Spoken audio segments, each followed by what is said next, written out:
Good morning, everyone. Today we will start practical question 1 of chapter 9, journal. So this is a practical question 1. आपके उस book में practical question 1 given है यहाँ पर. तो इसमें क्या लिखा हुआ है? Enter the following transactions in journal of Manohar Lal and sons. तो ये आपके बुक में पेज नंबर जो भी जिस पेज पे given है, I think it is given on page number 9.65. ठीक है, तो practical question 1 है. You open your book and start questions along with me. मेरे साथ ही क्वेश्चन करिए बेटा. अपनी बुक ओपन कर लें बेटा और क्वेश्चन मेरे साथ साथ करें. तो मैं आपको इसका फॉर्मेट दिखा रही हूँ.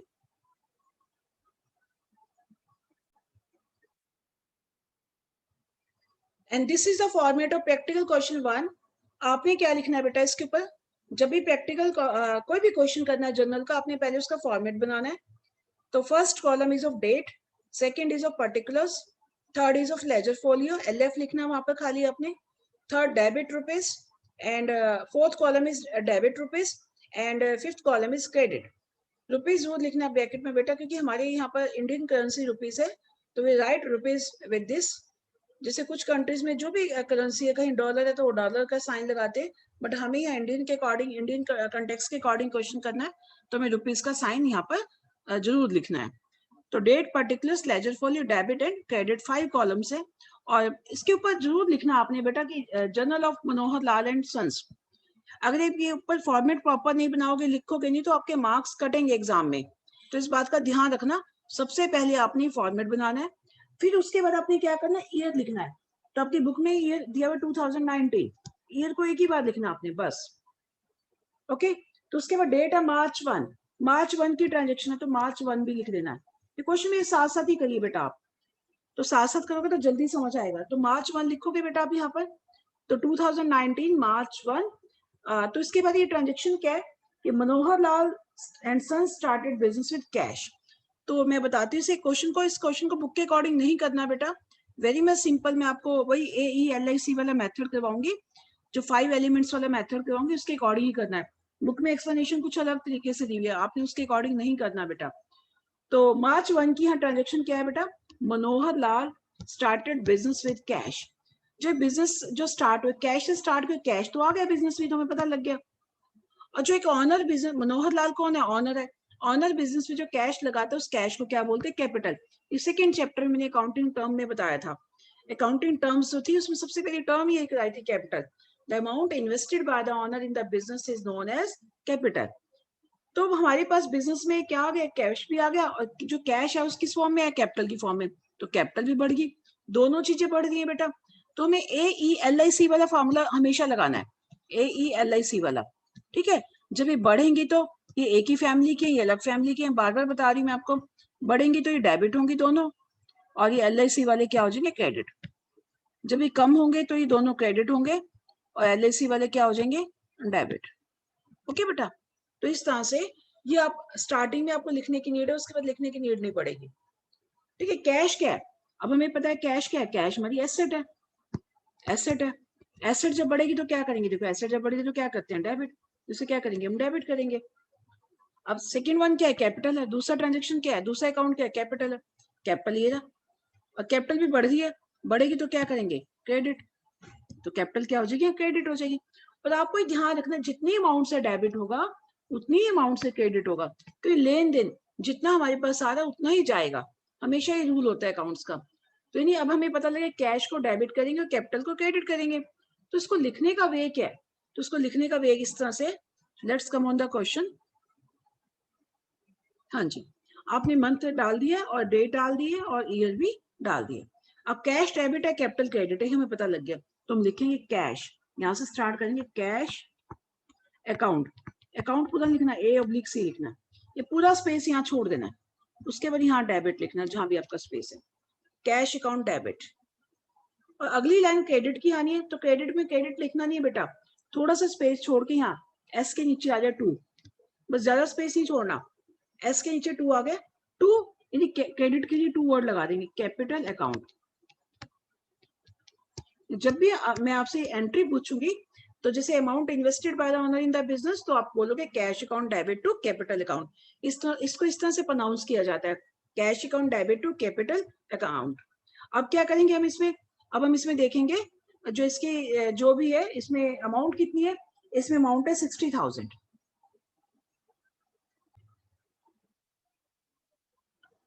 इट मीन्स कि फर्स्ट जो ट्रांजेक्शन था, Mohan started business with cash, तो कैश भी आ गया, कैपिटल भी बढ़ गई, कैश एसेट है, तो हम इसकी एंट्री लिखेंगे cash account debit to capital account. तो इसके अमाउंट 60,000 डेबिट कॉलम में और 60,000 ही क्रेडिट कॉलम में। तो इसके बाद हमें एक रूल है हमें कि जो भी हम एंट्री करते हैं तो उसके बाद हमें एक ब्रीफ एक्सप्लेनेशन देनी होती है। ब्रीफ एक्सप्लेनेशन को बोलते हैं नरेशन। अकाउंट्स में क्या बोलते हैं बेटा, उसे नरेशन बोलते हैं, NARRATION, नरेशन। तो लिखना कंपल्सरी है बेटा ये।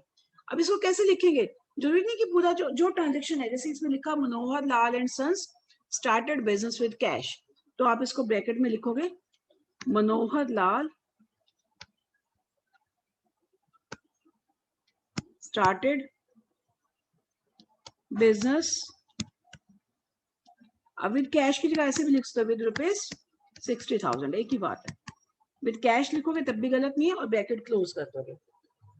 अगर आप ये नरेशन नहीं लिखोगे तो बेटा आपका क्या होता है कि 25% मार्क्स डिडक्ट हो जाते हैं। अगर 4 एंट्रीज के 4 मार्क्स है तो आपको सही एंट्रीज लिखने पर अगर आप नरेशन नहीं लिखते तो 3 मार्क्स मिलेंगे। तो नरेशन में है कैसे, ट्रांजेक्शन को शॉर्टन करके ही लिखना बेटा, ठीक है, तो ये लिखना जरूरी है, तो हमेशा ही आपने नरेशन जरूर लिखनी है। तो अब आपने क्या करना है, इस एंट्री को क्लोज कर देना। तो एंट्री को सिर्फ पर्टिकुलर कॉलम में क्लोज करना है, बस इस वाले में, ठीक है, बस इतने में, और कहीं आपने लाइन नहीं लगानी, बस इतनी आपने लाइन लगा देनी है।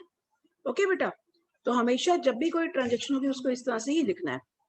अब सेकेंड एंट्री क्या है यहाँ पर, सेकेंड एंट्री है परचेज फर्नीचर फॉर कैश मार्च 2 की।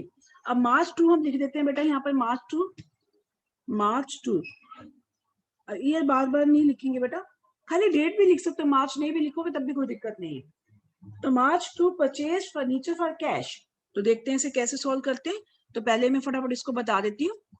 परचेज सेकेंड मार्च की सेकेंड एंट्री ना, परचेज फर्नीचर, फर्नीचर को मैं शॉर्ट लिख लिया फॉर कैश, अमाउंट हम बाद में देखेंगे। अब फर्नीचर क्या है बेटा, फर्नीचर एसेट है, नहीं बिजनेस से परचेज फर्नीचर, यानी फर्नीचर आ गया, पहले तो देखो क्या है, फर्नीचर आ गया तो इसको लिख लो, फर्नीचर आ गया तो मतलब बढ़ गया। अब क्या है कि फर्नीचर परचेज के कैश में, अब कैश तो चला ही जाएगा ना, यानी अगर फर्नीचर आ रहा है तो उसके बदले में कैश तो जा ही रहा है ना, तो कैश क्या हो गया, कैश कम हो गया आपका। तो इस तरह से फर्नीचर बढ़ गया और कैश क्या हो गया, कम हो गया। तो अब इसे कैसे लिखेंगे बेटा,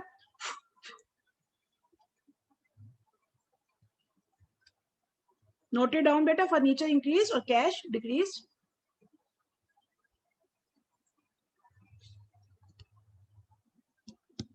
ओके, अब हमने चेक करना है कि AELIC में क्या चीज है बेटा।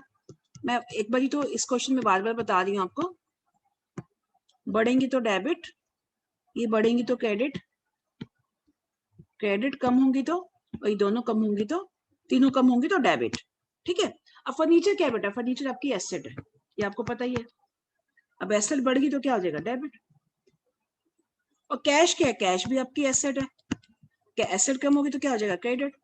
तो ये भी ध्यान रखना आप, एक अकाउंट अगर डेबिट हो रहा है तो दूसरा क्रेडिट होगा सेम अमाउंट से, ठीक है।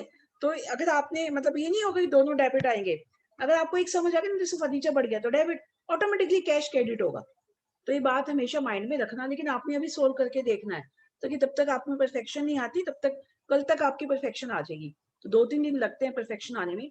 अब इसकी एंट्री कैसे लिखेंगे, फर्नीचर अकाउंट डेबिट, फर्नीचर है ना बेटा, फर्नीचर बढ़ गया, इसको डेबिट करना है, तो furniture account debit to cash account, क्या एंट्री आएगी, furniture account debit to cash account. चलो लिखते हैं ऐसे बेटा,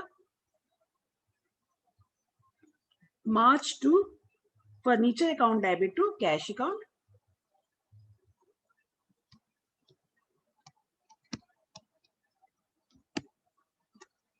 फिर वही स्पेस छोड़ दोगे, एंड में debit to cash account. Okay बेटा, इसके अमाउंट है 10,000, बस 10,000 डेबिट के सामने डेबिट कॉलम की अमाउंट। अच्छा ये भी ध्यान रखना, ये भी एकदम ऑर्डर में लिखना बेटा, ये वाली सारी अमाउंट भी 1 के नीचे 1 और 10 के नीचे 10 आनी चाहिए, ठीक है, और 10,000 ऐसे, क्योंकि इनकी भी बाद में टोटलिंग होनी है डेबिट और क्रेडिट कॉलम की, ताकि टोटल करने में आपको दिक्कत ना आए। बस अब क्या लिख देंगे, नरेशन लिख देंगे। नरेशन क्या लिखेंगे, परचेज फर्नीचर फॉर कैश, तो ट्रांजेक्शन है सिंपल, बस परचेज फर्नीचर फॉर कैश। अगर रुपीज लिखना तो अच्छी बात है, 10,000, बस सिंपल सी बात। बस अब आप इसे क्या कर दोगे, इस नरेशन को, एंट्री को क्लोज कर दोगे, बस से पर्टिकुलर कॉलम में करना, बस इतने में आपकी सेकेंड एंट्री भी होगी, परचेज फर्नीचर फॉर कैश। बस अब क्या करोगे, अब थर्ड एंट्री कर लोगे।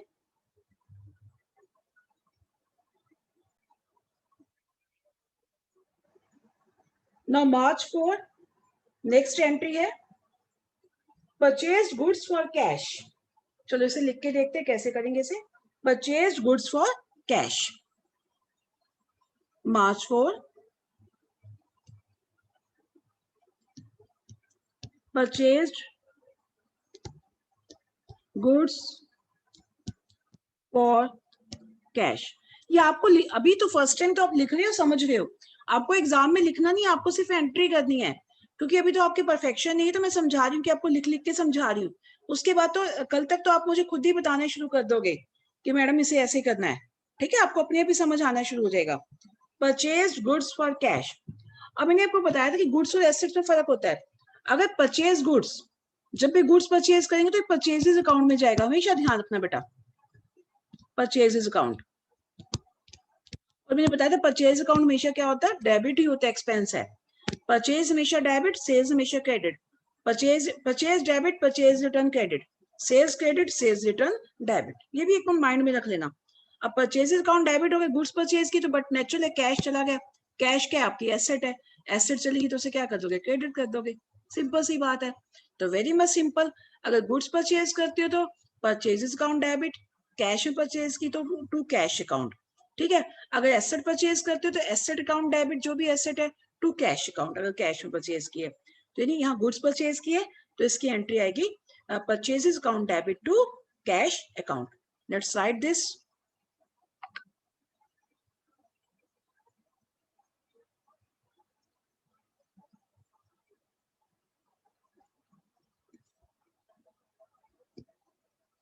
परचेजेस अकाउंट डेबिट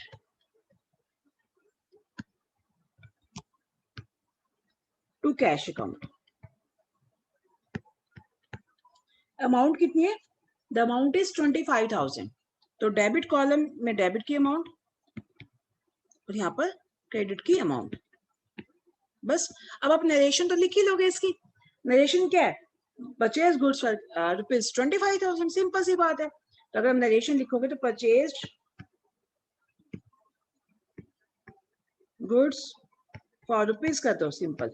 रुपीज का मतलब ही कैश है, 25,000। अगर कैश नहीं लिखते तब भी ठीक है, बस इसके बाद क्या लगा दोगे, लाइन ड्रॉ कर दोगे जैसे की है। तो this is third entry. Now fourth entry कौन सी डेट है, फोर्थ एंट्री भी चलते हैं। तो नेक्स्ट डेट है 5 मार्च 5, तो हम ये लिख देते हैं मार्च 5। आपको तो एक ही पेज पे क्वेश्चन आ जाएगा बेटा। और ध्यान रखना कि क्वेश्चन हमेशा जो इसका पूरे कंप्लीट पेज पे स्टार्ट करना, हाफ पेज से स्टार्ट ना करना है। क्योंकि होता क्या कि अब तो मैं तो आपको टोटलिंग नहीं बता रही, अगर आप हाफ पेज से स्टार्ट करोगे तो इसका टोटल करना पड़ता है एंड में। अभी मैंने नहीं बताया आपको, क्योंकि मैं आपको ऐसे करवाऊंगी ही नहीं, मैं इकट्ठा एक ही पेज पे क्वेश्चन करवाऊंगी। कि बड़े पेज पे, लॉन्ग पेज पे आप क्वेश्चन करोगे तो एक ही बार टोटल करना पड़ेगा आपको, ठीक है। तो अब आपको इसलिए कह रही हूँ कि स्टार्टिंग के पेज से करना, ताकि आपको बार बार टोटलिंग फॉरवर्ड, जैसे टोटल कैरी डाउन करना पड़ेगा, फिर फॉरवर्ड करना पड़ेगा, वो काम नहीं करना हमें एक ही पेज पे करना है, ठीक है।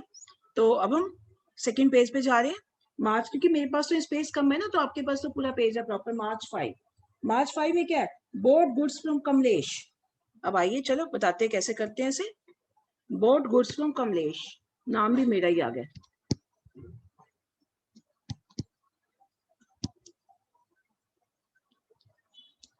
बोर्ड गुड्स मतलब परचेज की, बोर्ड ही परचेज की बात है। तो गुड्स के केस में गुड्स बोर्ड के लिखा आएगा, परचेज अकाउंट आ जाएगा बच्चे। और मैंने बोला परचेज अकाउंट हमेशा क्या होता है, डेबिट होता है, कि परचेज हो रही है, बढ़ रही है तो डेबिट ही होगी। अब ये कैश में नहीं परचेज किए, जब भी किसी पर्सन का नेम आ जाता है तो इट मीन्स आपने क्रेडिट में परचेज किया, उधार में परचेज किया है, अभी आपने उस पर्सन को पैसा देना है बेटा, ठीक है। तो जब भी आप क्रेडिट में किसी पर्सन का नेम आ जाता है, मैंने पहले बताया था आपको, जब भी किसी पर्सन का नेम आ जाता है, पर्सन नेम इज क्रेडिट, तो अब आप जो पर्सन का नेम है कमलेश, तो अंडरस्टूड, आप इसको सोचने की जरूरत नहीं है, परचेजेस डेबिट है तो कमलेश क्या हो जाएगी, क्रेडिट हो जाएगी। तो सिंपल एंट्री आएगी इसकी, purchases account debit to Kamlesh. अच्छा, किसी पर्सन के नेम के साथ अकाउंट वर्ड नहीं आएगा, ध्यान रखना बेटा, पर्सन के नेम के साथ अकाउंट वर्ड नहीं आएगा, तो इसकी एंट्री बनेगी purchases account debit to Kamlesh. चलो करते हैं इसे।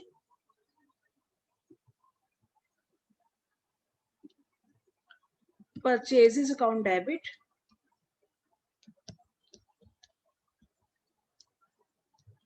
To Kamlesh,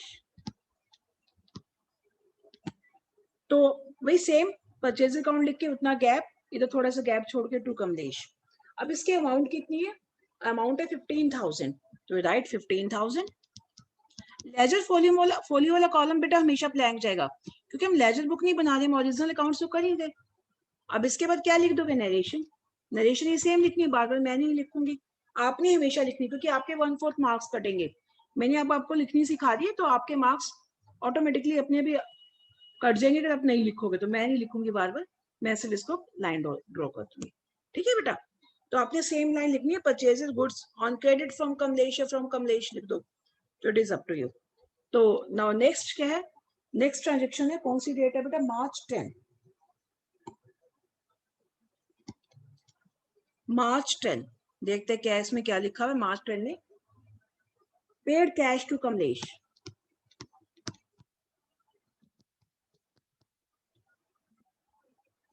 paid cash, cash गया, कैश क्या आपकी एसेट। अब माइंड में फटाफट चलना चाहिए बेटा, ये कौन सी डेट है, March 10 की है ना, 10 डेट की है। पेड कैश, पेड कैश मतलब कैश गया, कैश गया मतलब एसेट गई, तो मतलब क्रेडिट, एसेट कम होगी तो क्रेडिट। अब बार बार नहीं सोचना आपने, अब कैश क्रेडिट हो गया तो कमलेश क्या हो जाएगी, कमलेश को दे दिया तो कमलेश क्या हो जाएगी, डेबिट। ओके बेटा, कमलेश को डेबिट करना, कैश को क्रेडिट करना, बस सिंपल सी एंट्री। कमलेश डेबिट, कमलेश के साथ अकाउंट वर्ड नहीं लिखना बेटा, बार बार कह रही हूँ, किसी पर्सन के नेम के साथ अकाउंट वर्ड नहीं आएगा, टू कैश अकाउंट, कैश के साथ आएगा। नाउ राइट डाउन दिस,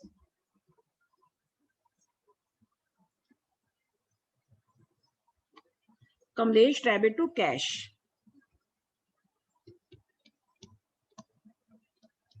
वही सेम स्पेस छोड़ देंगे, यहाँ पर थोड़ा सा स्पेस छोड़ के टू कैश अकाउंट लिख देंगे। कितनी अमाउंट है बेटा, द अमाउंट इज 15,000, तो बस डेबिट कॉलम में 15,000, कि जितना उसे उधार में परचेज किया था सारा का सारा उसे पैसा दे दिया। अब हम क्या करेंगे, वही सेम नरेशन लिखेंगे, paid cash 15,000 to Kamlesh, very much simple. और फिर क्या करेंगे, हम लाइन ड्रॉ कर देंगे पर्टिकुलर कॉलम में, बस ओके। इसके बाद नेक्स्ट ट्रांजेक्शन है बेटा, कौन सी डेट है, date 16, purchase goods from Sohan. अब पता लग रहा है, देखो purchase goods from Sohan, purchase goods means purchase account, किससे परचेज किया, सोहन से, सोहन क्रेडिट हो जाएगा, March 16। देखो स्पीड ऐसे बढ़ानी है आपको, purchase goods means purchases account, और परचेजेस अकाउंट क्या होता है, डेबिट, किससे परचेज किया, टू सोहन। अब कैश में परचेज किया तो टू कैश, सोहन से परचेज किया तो टू सोहन, कितना आ गया 6,000, बस। अब नरेशन लिख दोगे यहाँ पर जो भी बनती है, फिर अब इस एंट्री को क्या कर दोगे, क्लोज कर दोगे, बस।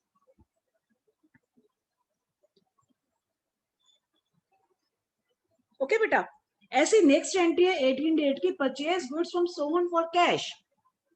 अब फॉर कैश आ गई, purchase goods from Sohan, purchase goods means purchases account, और परचेजेस अकाउंट क्या होता है, डेबिट।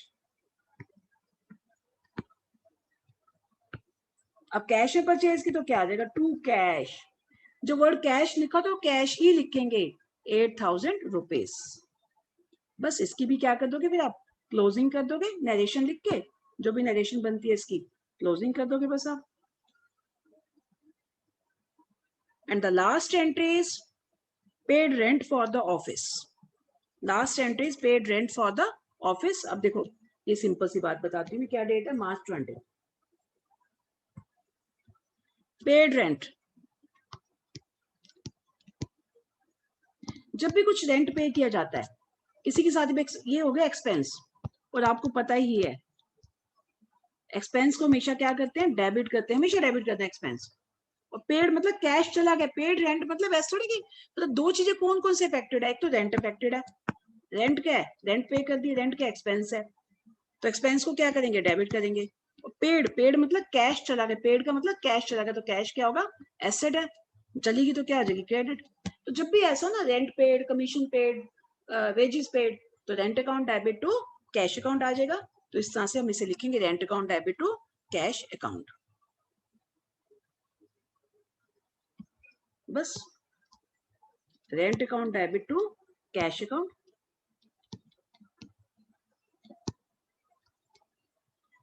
कितनी अमाउंट है ये, 1000 डेबिट में, 1000 क्रेडिट में, बस इसके नरेशन लिख दोगे फिर आप, नरेशन लिख के इसकी क्लोजिंग कर दोगे।